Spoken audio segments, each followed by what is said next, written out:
for joining us. We'll go ahead and start off the meeting. There's a few more joining, but we'll go ahead and start.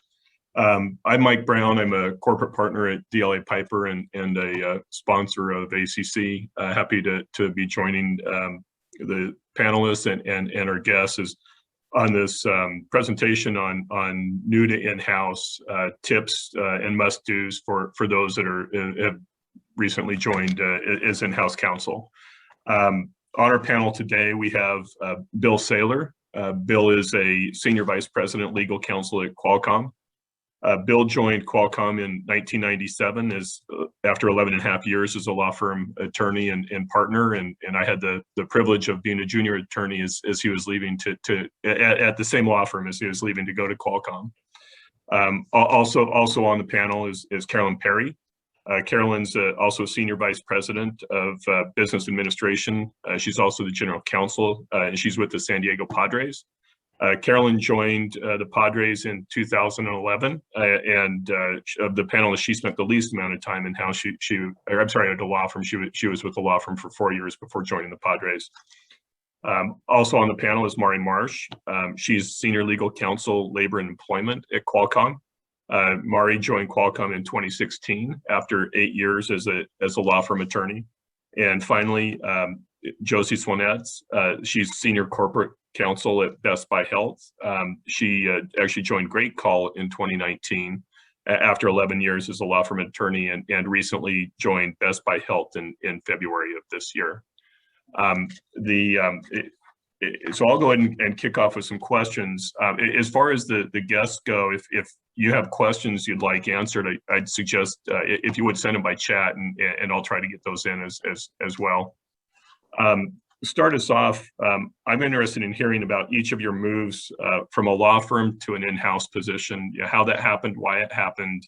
And Josie, I'll start with you, given that you were the panelist who most recently joined a company from a law firm. Will you tell us about your move in-house? How did the opportunity arise? Did you plan to move in-house before you did so?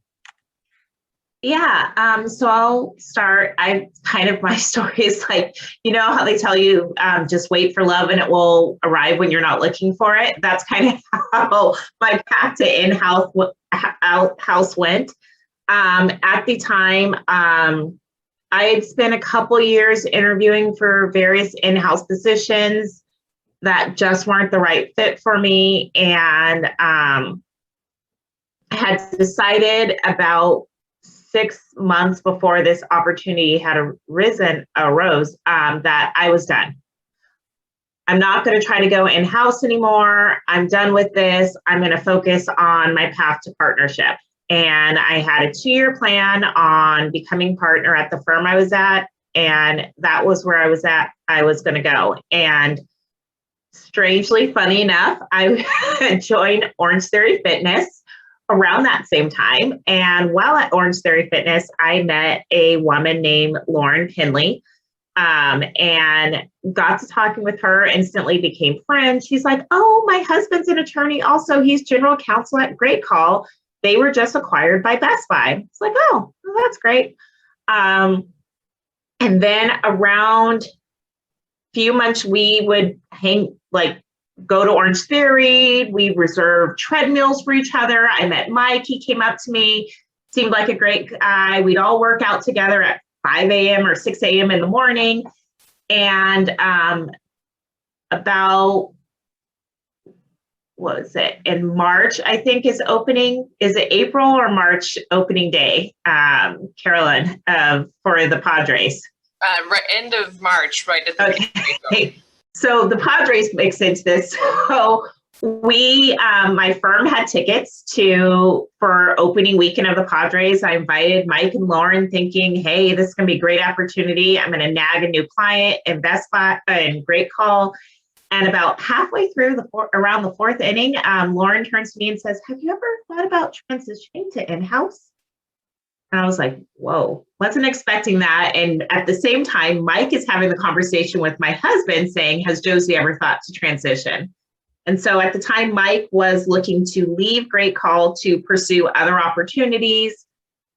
I sat on it for a bit and then text Lauren 2 weeks later, might be interested in transitioning the role to somebody, training them and transitioning. She was like, absolutely. And then it was kind of rolled. We had an interview process. It was a complete transaction role for SaaS agreements, software, commercial agreements.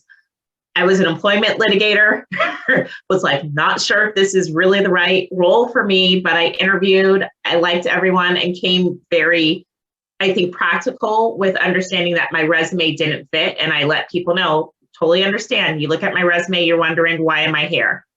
Besides the fact that my pin lead told you that I had to interview. But this is what I can add to you as a litigator. I've done commercial litigation for 10 years, and I know what terms and conditions get argued over in 10 years because they're ambiguous and everybody who drafted the contract aren't there. This is what I can provide to you, a different insight on how to draft contracts. And I wasn't the most qualified, but I guess I was the best fit. And I've been there for 2 years and absolutely love doing what I do now. Thank you, Josie. Carolyn, of the panelists, you've spent the least amount of time at a law firm before, and you also moved to San Diego for your position. I'd be interested to hear about your move in-house. How did the opportunity arise? Did you plan to move in-house before the opportunity did arise? And how was it moving to a new city while also transitioning to an in-house position? Yeah, so I've been at my firm, well, I've been at a couple of different firms for a total of 4 years. When the Padres opportunity came along, I was a mid-level associate, and I was really at that inflection point in associate life where you're making a decision: are you going to head down for the next 4 to 5 years and really make a run for partner, or is this not the thing for you? And I could sort of look ahead to the senior associates and the young partners, and I had a feeling that this was just not for me. I really love what law firms do for young lawyers. I always compare it to a medical residency. I think it's a tremendous amount of training in a very short amount of time, but akin to a medical residency, it's also can be really long hours and tough working conditions. So I always recommend people start at law firms, but I don't think that's necessarily the life for everybody. And I was certain that it was not the life for me. So I started looking around, talking to some former clients to see if they potentially were adding to their legal departments. And then the economy was warming up again. It was 2011, and a headhunter reached out to me with the opportunity at the Padres. So while I did move to a new city to join the Padres, I'm actually a native San Diegan, so it was returning home for me. And I also went through a 10-year period in my life where I moved from New York to the Bay Area 4 times and then moved down to San Diego. So at that point, it felt like a short hop to stay in the same state on the same coast rather than changing time zones yet again. So I moved down to San Diego to join the Padres and have been here now for just over 10 years. So a short amount of time at a firm for sure, but definitely felt like I learned a lot and that it prepared me well to go in-house. Thank you, Carolyn. Bill, of our panelists, you've spent the most time as an in-house lawyer. Please tell me about your move in-house and how did the opportunity arise, and was it something you were looking for? And then also, given the length of time you've been in-house, I'd be interested in hearing how you think the role of in-house lawyers has changed over the course of your career. You're on mute, Bill. Yeah, we had some background noise here. Sorry about that. So I do think the role of in-house lawyers changed. I got involved. My career is so much luck for me, as opposed to positive, thoughtful, strategic thought. It's embarrassing. I had a buddy at my law firm who was in our business department and said he's leaving the company to go to work for Qualcomm. And I'd never heard of Qualcomm before. This was before they went public or anything like that. And I tried to talk him out of it. And I spent a lot of time saying, I don't know why you're doing this. What are you thinking about? And there's a bunch of fun stories you just associated with that. But he decided to go. His first day was the day after his first child was born, and I was worried for him, and I said, look, I won't tell the firm, but I'll just do any legal work you need for free, just so you can stay there long enough to kind of build your business or whatever you want to do.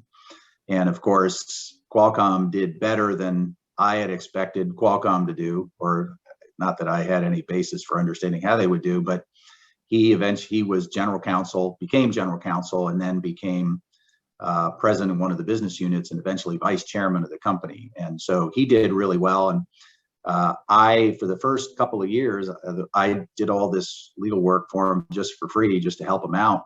And then it started to get to be a lot, and they kind of had enough money at the time. So I started being the outside counsel for them. And I think I'm the only outside employment counsel Qualcomm's ever had. Or until I started hiring outside counsel, I guess. But we then 7 or 8 years after I started working for the company, he used to call me. Qualcomm had just started making phones, and he was very excited because we had our own cell phones, and you could see the tangible product of what we were doing. And he would call me on his way home every day from the car at about 5:30. I, of course, was still sitting at my desk churning out work for at least another hour or two every day, and we would talk. And long story short, one day I told him, wow, I still got a couple hours to go. And he goes, I don't know why you're working. Why? Because he'd offered me jobs before, and I always said, you don't need me yet. You don't need what I do yet. But this one time he kind of got annoyed and says, why don't you want to work here? And I said, well, let me think about it. So I went home, stayed up all night, couldn't sleep, woke up the next morning, said, make me an offer. And he made me an offer, and I accepted, and joined the company shortly thereafter. My big deal was I had young kids, and I was not seeing them. I was missing out on a lot of life, and my expertise in law was not consistent with what a law firm was looking for. I'm good at preventing problems, and that's really good for clients, but it's not as good for like billable hours and things. And so it made my life, I think, a little bit more of a challenge, because I needed to have more kind of clients than everybody else did, because the numbers were the 0.2s and the 0.3s as opposed to the big litigation matters and the like. And so I joined and kind of never looked back. And I will say, when I first started practicing law back in the dark ages, in-house was viewed definitely as like a secondary place to practice law.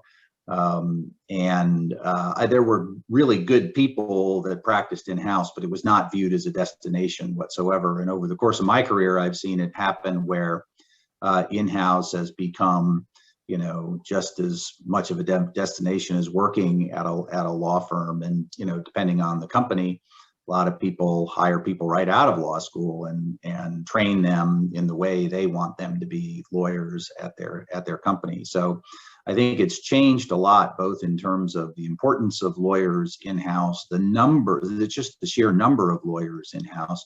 When I first went in-house, I joined the ACC immediately, and I think maybe we had 100 members, or maybe we got over 100 in my first year of membership, and now several hundred, 600, maybe even more.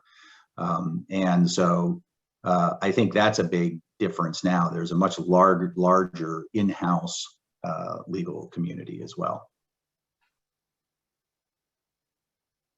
Thank you, Bill. Mari, I'm interested to hear about your move in-house, how the opportunity arose, and whether it was something that you sought out, or if the opportunity presented itself to you without looking. Yeah, so it was sort of the latter for me. I came to Qualcomm from Jones Day, and I was sort of moderately happy at Jones Day. I've always loved being an employment lawyer because I love the single plaintiff aspect of the litigation. I like the trials. I like the counseling. But at Jones Day, our billing rates could really only sustain like wage and hour class actions, which no offense to anyone who enjoys them, but I found them to be kind of mind numbing. And so after years of doing that, I remember sitting in my office one day just perusing, LinkedIn or whatever, and I saw the job posting for Qualcomm. And Qualcomm, never hires employment lawyers. And I had known of Bill. I represented Qualcomm once at a prior law firm. And if you're an employment lawyer in San Diego, you've heard of Bill Saylor. And little did I know what it would really be like working for him, but I thought it would be good working for him. And so I saw the application and applied. And I remember sitting at my desk doing it because I was sitting there in my office at Jones Day filling out this application. And a very dear friend in the office who'd come from the government walks into my office, shuts the door, and goes, "Vari, I don't know how you've done this for 8 years. I don't know how much longer I can stick it out at a law firm." And I said, "That's really funny because I'm literally applying for a job at Qualcomm right now. So wish me luck." So that's how I transitioned. Frankly, although I hadn't really been looking for a job, it had been a consideration. My husband's also a lawyer, and we had thought we probably couldn't sustain 2 law firm careers if we planned to have kids. And at the time, he was a plaintiff securities lawyer, so clearly the employment lawyer was easier to go in-house than his job was. So that's how I landed at Qualcomm. Thank you, Vari. Josie, I'm interested in, you had mentioned that you were, if I understand correctly, you joined Great Call right after it was acquired at Best Buy, and I'm curious to hear about how that is as far as, is it a standalone entity, or so you're really kind of operating in a smaller company, or are you part of the larger organization? So yeah, so this has been, I think I've had kind of a unique in-house experience where I came into the company post-acquisition, but pre-actually merging into this larger, huge company. So at the time I came on at Great Call, it was still really kind of autonomous from Best Buy. The legal department was Mike, myself, and Shannon, who is a paralegal. We handled everything for the business, everything that had to do with legal. We didn't have a procurement process, so it was kind of like the wild, wild west when it came to contracts. I'd be at my desk at 5 and someone would be, "Josie, our software agreement ends at midnight tonight. And we got to renew by them." And I'm just like, "Wait, where's your VP? Does your VP know about this? Has finance signed off on this? What is going on? Is this normally how you guys handle things?" But in a sense, it was kind of nice because we had ownership over everything, and I was able to, I think it was really helpful in learning the business at that time, because Mike threw me into like, "Hey, can you do this meeting for me? Can you do this meeting? And marketing's coming to you, products is coming to you." And that still happens a lot right now. So last year, Best Buy had also at same time acquired another company that does health and safety services for seniors on the commercial side. So we recently, in February, we merged to become Best Buy Health. And when that occurred, we moved and merged into Best Buy's corporate structure. And so that was actually kind of a difficult transition because we had so much ownership of everything. It was hard to transition. Best Buy has about 40 attorneys. They all do very specific things, like this person does marketing, this person does SaaS agreements, this person does tier 1 agreements, this one does goods not for resale, this one does goods online sales, real estate.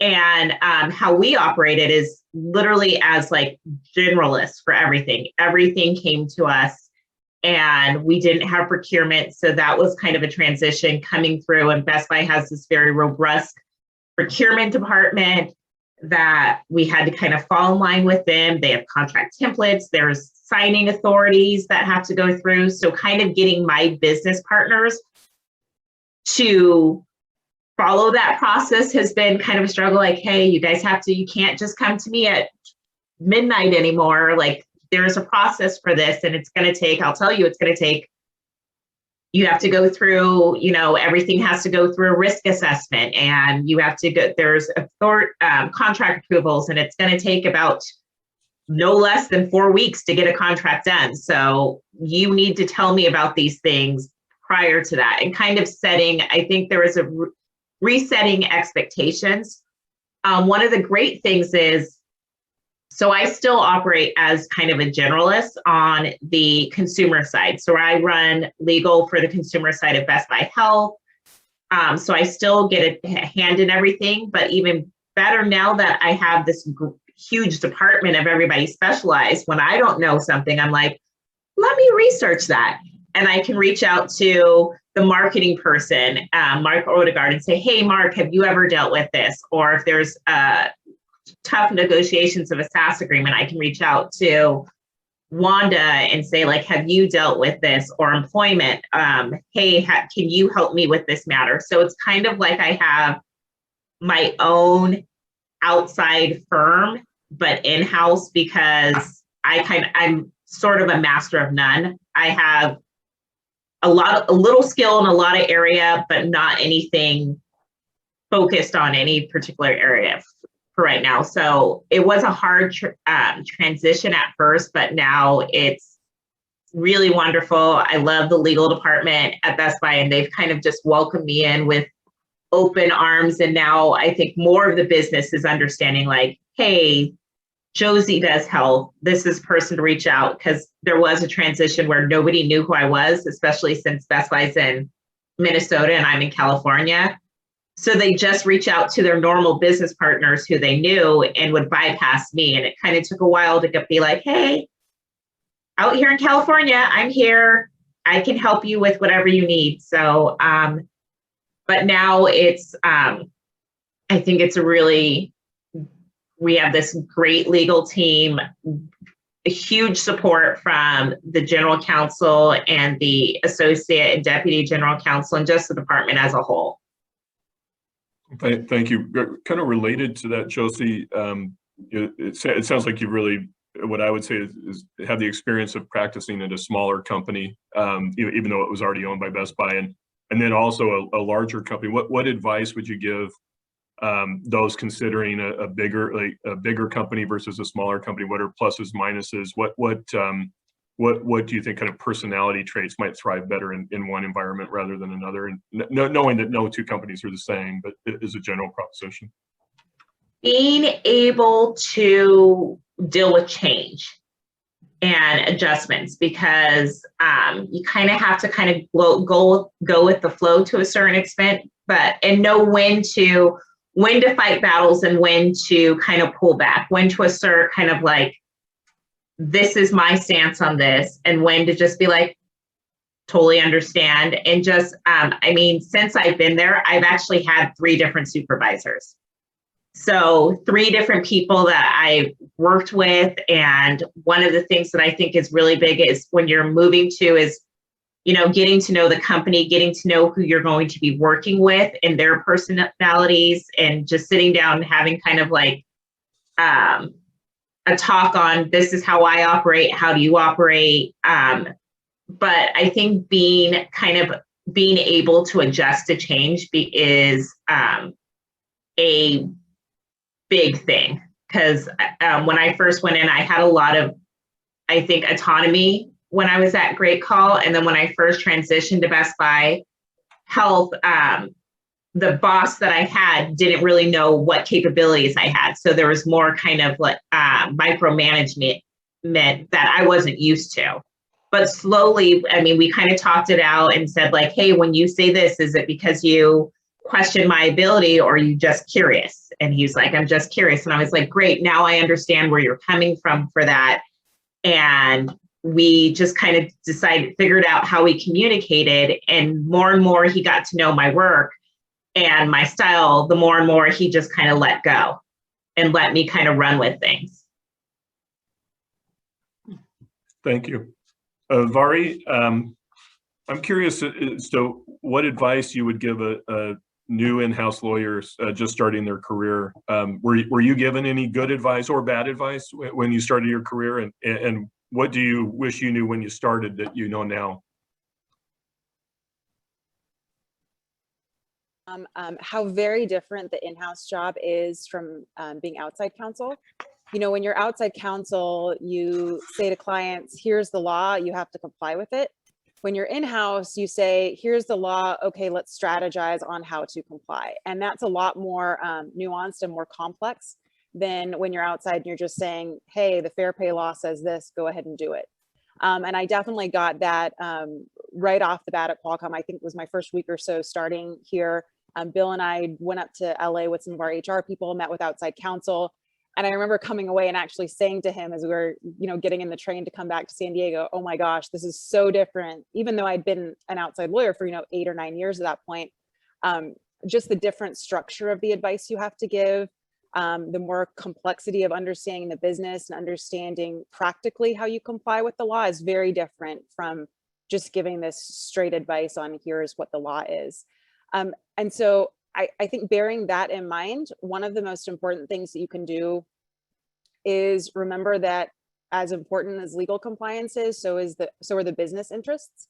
And so you have to work as partners with everyone at the company. You can't just be this siloed unit of we're giving the advice, we're telling people what not to do or what to do. You're really a partner with the business in achieving the business objectives in a legally compliant manner. And in doing that, you know, relationships are the most important thing, right? So developing relationships of trust where people feel comfortable coming to you to talk about things and don't feel, oh no, I have to go talk to the lawyers. What are they going to say? So not only do they come to you then proactively as opposed to just reactively, but also then they prioritize things that you say as well. That was definitely a learning curve for me. I thought, hey, if a lawyer says to do something, that's going to get to the top of people's to-do list. And that's really not always the case, right? Whereas if people say, oh, Vari's always nice to me, she's always supportive, she always helps me with things, she's asked me to do something, I'll put it to the top of my to-do list is much more likely than just a lawyer said it, so I'll do it. So my two pieces of advice would be, you know, remember your different context as an in-house lawyer, as a business partner, and not just an advice giver, and prioritize making good, solid, trusting relationships with the various people you have to work with in the company. Thank you, Vari. Carolyn, what advice would you give to somebody starting a career as an in-house lawyer, and what do you wish you knew then that you know now? I think some of it, my advice may be a little more suited to a company with a small legal department, but since there are a lot of those types of companies in San Diego, I don't hesitate to give it. I think one of the things that was surprising to me when I first went in-house was how often, as an in-house attorney, as opposed to a law firm attorney, you get, for lack of a better term, like half-baked questions. People come to you and they don't really have all the facts, but they don't realize that they don't have all the facts. And I think you're more used to, at a firm, getting a prepackaged question with all the information that you need, especially if you have sophisticated clients, because they want to minimize the billing and they just really need the information that they need. So I wouldn't hesitate when you go in-house to start to ask your own questions. You're never going to have as free reign of a company as an outside attorney, unless maybe you're running an external investigation, as you do when you're in-house. And so you may want to ask some questions of the person who brought the question to you, of other departments that are implicated, that you think might be implicated in the answer. Very often I find the legal department is one of the few departments where the right hand that knows what everybody else in the organization is doing.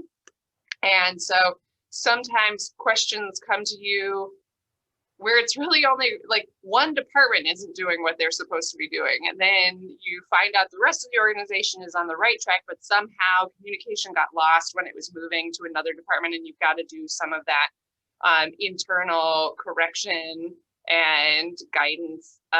So don't hesitate to dig a little bit, to ask a lot of follow-up questions, to talk to other people in the organization when people start coming to you for advice or with questions. Thank you, Carolyn. Bill, what advice would you give to somebody starting a in-house career, and were you given any good advice or any bad advice as you started yours? So the one piece of advice I was given was from my first boss, our general counsel, and he basically said, "Your job is to make my life easier." And I mean, it sounds simple, but it actually was a good guidepost for much of what I did over the coming years, taking care of things and handling things, but making sure that he was informed in terms of what he needed to do and everything else. When I started at Qualcomm, our corporate legal group only had 4 lawyers in it. And so it felt like we were in this building that had previously been a building that it was the design center over in Sorrento Valley. So it was a building that housed companies that sold to interior designers. And so literally my office, I think, had been a supply closet for a store in it. I could stand in the middle of my office, touch all 4 corners with my hands. And I loved it because it was so much less complicated than a lot of the things I had to deal with at the law firm. But we worked very closely together. The 4 lawyers were all former partners at big law firms. And so there was a wealth of knowledge there and a level of cooperation and camaraderie that were really good. And the big thing that I got comfortable doing and have always been comfortable doing during my career is I was unafraid to ask questions, even when it made me look stupid. And they often make me look stupid, even to today. But what I tell people is when I deal with folks, especially junior folks, it's the people that are asking the questions that are usually thinking through the problems in a way that I like them to think through them. And so my experience has always been that people asking questions is not a sign of somebody that doesn't know enough and we got to get rid of them, but it's a sign of somebody who is learning and building upon their knowledge and not trying to cover up what they don't know or fake it till you make it, but instead actually trying to substantively be there and be strong for the types of things that we needed to do. Thank you, Bill. As a law firm lawyer, one of the things that I've observed and have really appreciated about ACC is the opportunity to bring in-house lawyers together on a collaborative basis, both for networking and also for sharing of substantive knowledge. Josie, are you able to tell me or kind of things that you do along those lines? Do you interact with in-house counsel from other companies? Do you see it as important to continue kind of networking to understand what's out there and or not that you'd ever be looking, but where another opportunity might arise? Yes. So as soon as I went in-house, I joined the ACC. That was like the first step. Was how do I join this organization? I had known about the ACC. I had gone to the Black and White Ball in previous years with one of the partners that I worked with. I think Bill may have been at one of the tables with Amy. So it was very important for me to join. And then I in short succession, joined the board. They were looking kind of for some fresh new faces, people that had new ideas that were new to in-house. And so I joined the board, and this is my second year. I'm co-chair of the membership committee, and I've just found like Caroline is on the board with me, Rebecca. It's just been a great wealth of knowledge, especially for someone new to kind of understand, okay, what is it like to be in-house? Be able to talk to people, hear their stories, because everyone on the board has been in-house, I think, for multiple, a lot of over 5 years. And so there's just this wealth of knowledge from the other board members, going to the events, being able to interact with other in-house counsel. And I've met so many that I've had outside lunches with just to check up, see how you're doing. And I think there's just such a wealth of knowledge and networking. I have people reach out to me and say, hey, I know that you're in retail. Do you have you ever had this situation, or do you have a template that you use for this? And I think it's just such a wonderful networking group to have. Thank you, Josie. Carolyn, I'm interested to hear kind of your interactions with people outside of your company, and what you find useful in keeping on top of new legal issues, and how other companies handle the legal challenges that you might be facing for the first time in any given situation. Yeah, well, as I think Josie mentioned, one of the biggest transitions about going in-house is losing that giant network of attorneys that you were other attorneys that you were working with every day. And so the groups like the ACC really fill that void. So at the Padres, we only have 2 attorneys in-house. And, it's just not as satisfying to go next door to lament to your neighbor about the negotiation that you just had and how outrageous and unreasonable opposing counsel was being, when first you have to explain to them what an indemnification provision is, and then why it's important, and then how they were being unreasonable. So that satisfaction is sort of lost. So it's great to have that network of other attorneys out there. It's also just the demands of being in-house are different from being at a firm, and it's helpful to have other people that you can use as a resource, especially when you're new. So if you've got a particular question that comes up in a somewhat nuanced area of the law, you may not know who to go to for outside counsel to get an answer on that question, or there may be 8 different choices for outside counsel, and you want to see if other people have experience working with any of those attorneys, their rate structure, how responsive they were, how good you thought the advice was. It's just really helpful to have people that you can reach out to get that kind of information, when if you were at a firm, you could go down the hall and go talk to the privacy partner, and it was in some sense free for you to ask those questions. But now that you're paying for those answers, it's great to have a network that you can go to find where you can get the best advice. Thank you, Carolyn. Vari, I'm interested in hearing how you've used relationships outside of Qualcomm and to help further your career internally and get answers you need or new best practices. Yeah, so I'm not someone who loves networking, honestly. And so one of the best things about going in-house was no longer having to do that as much as I had to at a law firm.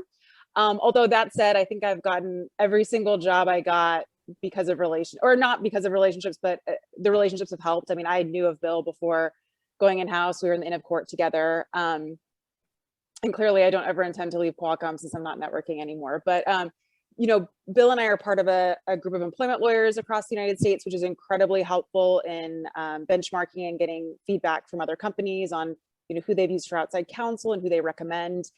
I'll say I think my experience is a bit going to be different from Caroline's and Josie's, simply because Qualcomm is a big legal department. So there's always people in-house who you can kind of go to for support or ideas.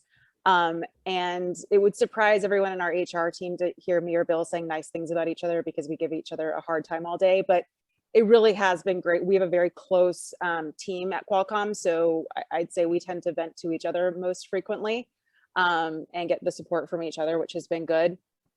That said, I absolutely still use friends who are outside counsel, friends at other law firms, to get their advice on who to use for particular issues and all of that. So those longstanding relationships are really great.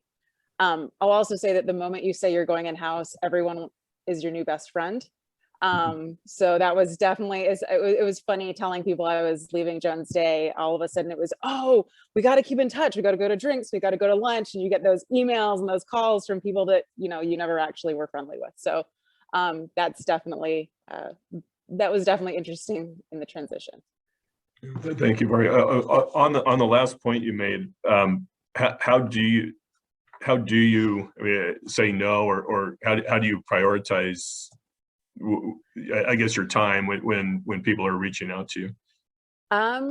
So I think it was harder for me 5 years ago when I first came in, but now I have a wonderful built-in excuse of 3 children under 3. So I tend to just say, sorry, I don't have that much time to do it. But still, I maintain the relationships with I mean, I think the key is genuine relationships are the ones that will take you the furthest. So I have very good relationships with people I used to work with, and those people I do see regularly and will continue to give business to the extent that I can. So it's just prioritizing, right? It's realizing, you know, what relationships do you want to maintain and take forward, and what are you getting out of them? Bill, question for you. If I was starting as a new in-house lawyer, other than not messing anything up and getting my day-to-day work done, what would you advise me to focus on, say, for the first six to 12 months of my new job? Yeah, so let me add one kind of point to the previous answer to the question, just because Absolutely. I think it's important. I'm a huge believer in the ACC. I joined the local chapter at a time when it was pretty small, and there were just really good people there, and I got to know really good people, both for professional purposes, right? I could ask questions and strategize and that kind of thing, but also for personal purposes. A lot of the people are my friends to this day.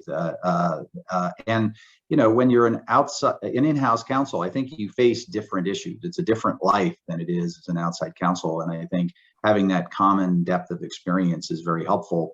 I then had the opportunity for almost a decade to serve on the board of the international ACC, and that was a wonderful and positive experience as well, because you got to know even a wider group of people, more spread out geographically, and have a say in terms of how the in-house profession was proceeding. And so, and the ACC welcomes people who are active and interested in doing and interested in being part of it. And so you know, that's my commercial. The ACC has been wonderful for me throughout my career. I've really appreciated it, both in terms of what you can learn. You know, you get some benchmarking advice or thoughts from a group of people that you know, that easily covers the cost of calling outside counsel. And so your dues have already paid for itself with just one of those. And then if you use the website or any of the other services they have, I think it's incredibly valuable. And so, sorry, before you answer that question, just a thought came to mind for me too, along the lines of the networking. Vari mentioned how everybody became her best friend when she moved in-house. I can also tell you that everybody becomes my best friend when they're in need of another position as an in-house lawyer. I think in San Diego, you most often see it at companies that are smaller than our panelists are at. But you know, a lot of the in-house opportunities, a lot of the very good in-house opportunities are at companies that success will likely mean that they're bought, and you know, in that case, you're going to need to find something. And so that's just something I've observed over all the years. Is it's great to reach out at that point, but the people that have already built relationships, both with outside counsel, places like ACC, those are where the next opportunity is going to arise more often than not. It's not going to be the stuff that's posted. And so I guess just words of advice that I have from being an outside lawyer in a law firm. Yeah, I think that's a really good point. And I would also say, you know, if you're building relationships, so what can you do for me? That immediately becomes transparent, and you know, it's not that helpful. But I think creating relationships and creating meaningful relationships with people in the legal community it's fulfilling. I mean, for me, it's actually fulfilling. But it's also helpful to career, even though I don't know that I used them to find another job. I was kind of happy where I was. But I just think investing in getting to know people and having people get to know you, because, you know, like I say, for me, it was luck getting jobs that I've gotten over the course of my career.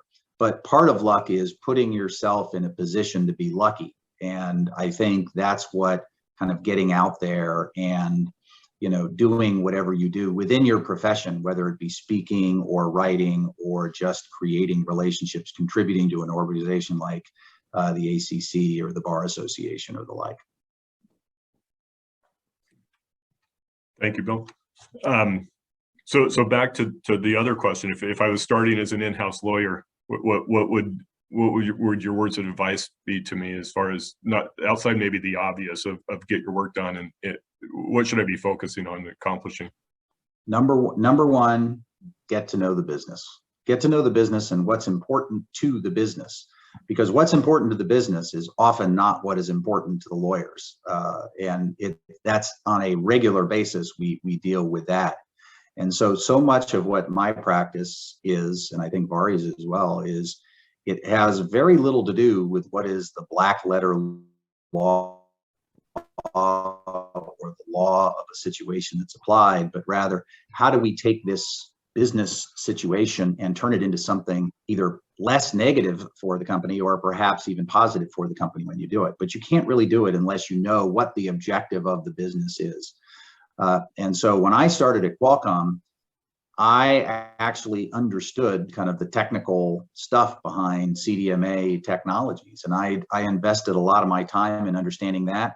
And I invested a lot of my time in understanding how semiconductors were manufactured. And then, you know, at one point in time, they said, hey, we need a lawyer to negotiate your fab agreement with TSMC, who is now our biggest fab. And so I actually handled that negotiation, never having negotiated a fab agreement before, but I understood how semiconductors were manufactured and the process that we followed with it. And so I was able to, working with our internal procurement team, you know, work on that agreement when I had no prior experience in doing so. So that's the first thing you do. It's also the second and third and fourth thing you do when you go in-house is you understand what the business is and you look for a way to be of service to the business.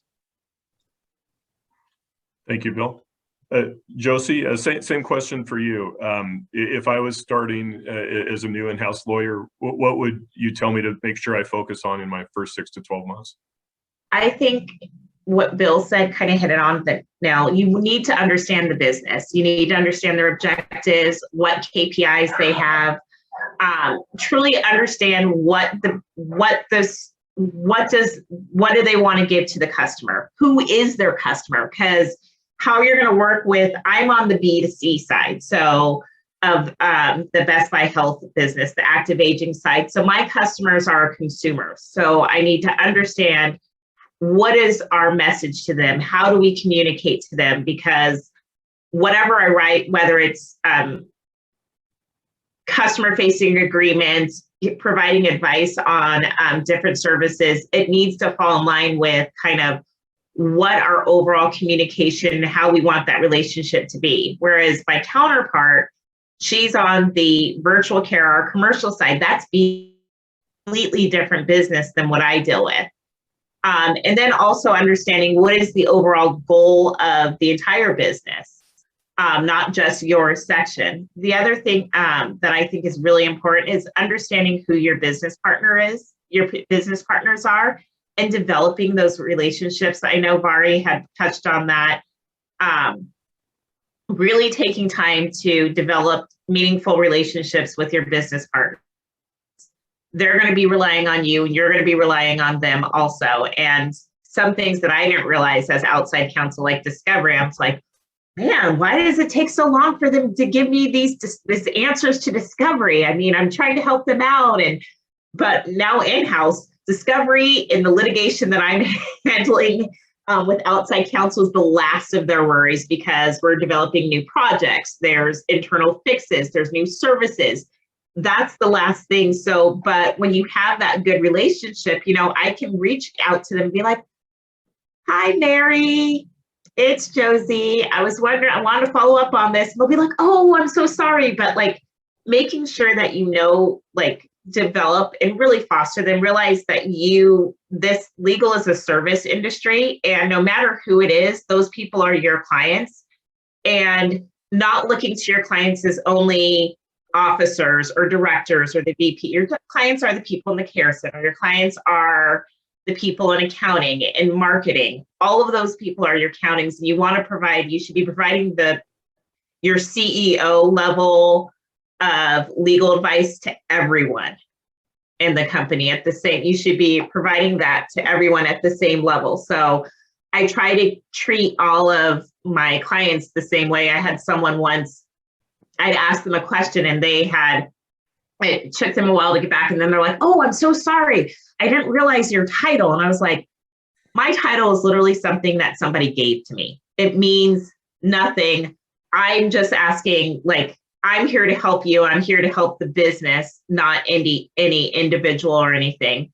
And so, I just think that sometimes you got to put all that kind of aside and just really get to know your business partners at all the different levels, because you may find that somebody that you didn't know or ignored in the past is the person that has the key to the information that you need. So treating everyone with as much respect as possible and really kind of figuring out what are the departments that you're going to be working with and who do you need to start reaching out to, even if it's just like, hey, I've noticed you on a bunch of emails. Can we sit and chat for 15 minutes and get to know each other? And also I find always putting at the end of the emails, especially when you've had a particularly tense communications with a business partner, that you appreciate their partnership, I think always goes a long way. Thank you, Josie. Question from Jason Carr is interested in the differences between serving as an in-house counsel for a private company versus a public company, and curious as to how you overcome lack of public company experience when applying for public company in-house positions. I'll just turn it over to the panelists. I don't know if anybody has thoughts on that. I'll offer one thought. It's significant if it's a securities law position, because what kind of experience do you have with public company type stuff? But I don't know, for example, as an employment lawyer, if you're a IP lawyer, I mean, there's a lot of similarities in the practice in-house that don't really matter whether it's public company or private company. And I think what matters probably more is kind of the resources available to the company. And that's probably more based upon size and nature of the business than it is on, whether it's a public or private company. But if you practice public company law and you're at a private company, that's not a good fit. And there are things you need to know, right, in order to do the security side of things, for example.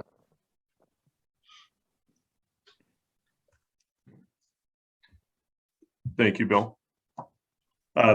Carolyn, so I'm curious your thoughts, back to kind of my last question. What, if I was starting as a new in-house lawyer, what would you recommend I focus on for the first 6 to 12 months? I think responsiveness is something that's really important as an in-house attorney. And I don't necessarily mean that and this is a focus as a small legal department lawyer. I don't necessarily mean that you have to have an answer for them right away, but I found just responding to say, hey, I saw your email, I'll have it back to you by sort of fill in the blank time so that they can let you know if they need it more quickly. But I think for a lot of departments, especially while you're still building relationships with them, they view the legal department as like the last check that they need before they can go and do the thing that they want to do. And so if you, so you get put under a more of a clock than I think you might deserve. Because, as I said, they feel like they're done and they want to start executing. And so, if you are slow to respond, or they feel like they send stuff to you and it goes into a bit of a black hole, and they have to wait for 10 days to get any kind of answer, they're going to start avoiding going to the legal department, which is just not a good result for anybody in the organization. Or they'll find ways to work around you. So responsiveness, I think, is really a key as you're working on developing the relationships that I agree with with Bill and Josie are so important to build, because then over time, as they get to know you, that's not as much of an issue. But while you're new and working on that, I think that's really important. Thank you, Carolyn. Vari, I've got one last, I think we have time for one last question. Curious as how do you see the role of an in-house lawyer changing in the future? Is the position continue to evolve, and if so, how do you think it will be different? Oh, that's a tough question. I think I could go in a various different directions, right? I think I've seen more of a trend of hiring people slightly more junior. I think that historically people would hire people in-house after, 10, 15 years at a law firm. Oftentimes they'd hire sort of junior partners into companies. And I see now more willingness to hire young and train, which I think I don't know that I necessarily agree with that trend, but I definitely see that happening places, especially in larger legal organizations. I mean, we can certainly support it at Qualcomm because we have outside resources and training opportunities for other lawyers. But I see the legal role continuing to be a business partner type role, and very much needing to be kind of hand in hand and lockstep with the business. Because to Caroline's point about being seen as sort of a check the box at the end, I think that's very true. A lot of departments view us this way, and I found that our most successful partnerships are with the people who we can get to see as partners rather than check the boxes at the end, and see us as people to come to at the beginning of a project, rather than at the end when all we do is point out the flaws in their process. If we can be partnership from the beginning, we can accomplish a lot more for the company. So I hope that's the continued trend of in-house lawyers. Thank you, Vari. With that, I'd like to thank the panelists, Vari, Bill, Carolyn, and Josie. I've enjoyed moderating the panel with you and found your insights or your thoughts very insightful. And thank you to the guests. I hope everybody enjoyed the program. Thanks so much, Mike. Thank you.